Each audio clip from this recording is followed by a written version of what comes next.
Here in Stockholm in 1972, the UN launched a program which is called UNEP, UN Environment Program, and that was the first big initiative in this field. But since 1972, we saw many new challenges, like climate change, like biodiversity, desertification, and France, together with Germany and also the rest of the EU backing this idea, so that we need a new organization, much stronger than only one program like UNEP.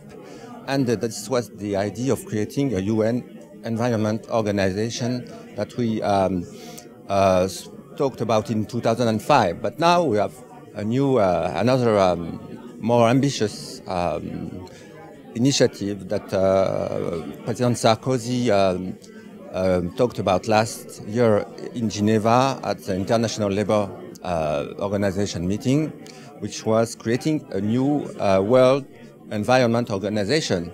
That's what you will call it, yes. World Environmental Organization. Exactly. Like, and in France? Organisation Mondiale de l'Environnement. It would be like WTO, but dealing with environment, because we have a global organization for health, for culture, for social dimension, but nothing for environment. And we see that there are many challenges, very heavy challenges, and we need more commitments from states, more financial means, and especially for developing countries. That's why we advocate for this organization. Do you think it will be realized in Rio next year?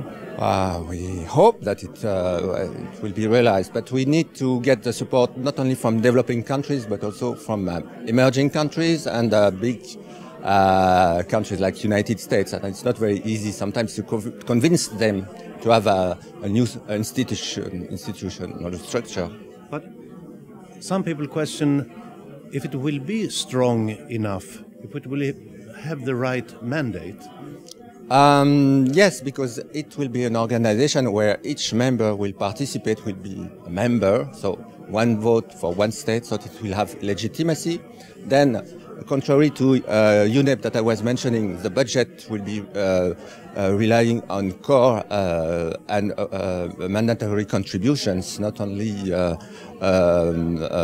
voluntary contributions, so it will give more financial means and more legitimacy, which is essential when we are talking about environment.